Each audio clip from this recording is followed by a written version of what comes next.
Hello friends, फिर से स्वागत है एक नई वीडियो में। फ्रेंड्स, इस वीडियो के अंदर बताने वाला हूँ किस तरीके से आप अपने फ़ोन में मैगज़ीन ऑटो चेंज वॉलपेपर जो सेटिंग होता है उसको इनेबल कर सकते हैं।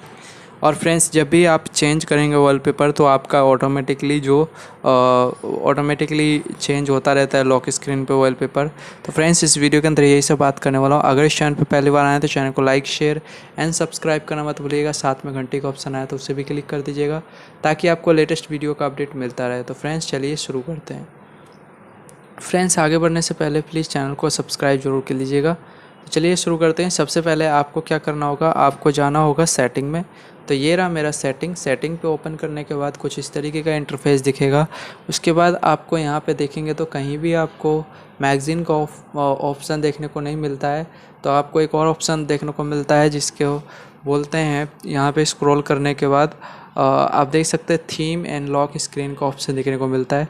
तो इस पर क्लिक करना है। क्लिक करते ही आप देख सकते हैं यहाँ पे मैगज़ीन का जो ऑप्शन है वो यहाँ पे देखने को मिल जाता है। तो इस पे जाना है और आपको इसको ओपन कर देना है। ये ऑफ़ होगा तो इसको ऑन कर देना है। जैसे ही ऑन करेंगे तो आपका जो यहाँ पे इसको अपडेट पे भी क्लिक कर दे, अपडेट कर ले। उसके बाद बैक करेंगे तो यहाँ पे बहुत सारे ऑप्शन देखने को मिल जाएगा। तो यहाँ पे देखेंगे तो आपको यहाँ भी ऑनलाइन का ऑप्शन देखने को मिलेगा। तो यहाँ पे आप फ़ॉन्ट स्टाइल वगैरह भी चेंज कर सकते हैं मी पे क्लिक करके। तो बहुत सारे ऑप्शंस देखने को मिलता है। तो आपको जो भी पसंद है वो आप यहाँ से सेट कर सकते हैं। सिंपली बस इसको ऑन कर देना है और वो आपका lock screen wallpaper automatically change होना शुरू हो जाएगा। तो गाइस, वीडियो पसंद आया तो लाइक शेयर एंड सब्सक्राइब करना मत भूलिएगा। मिलते हैं नेक्स्ट वीडियो में एक नए टॉपिक के साथ। आई होप कि वीडियो पसंद आया तो लाइक जरूर कीजिएगा।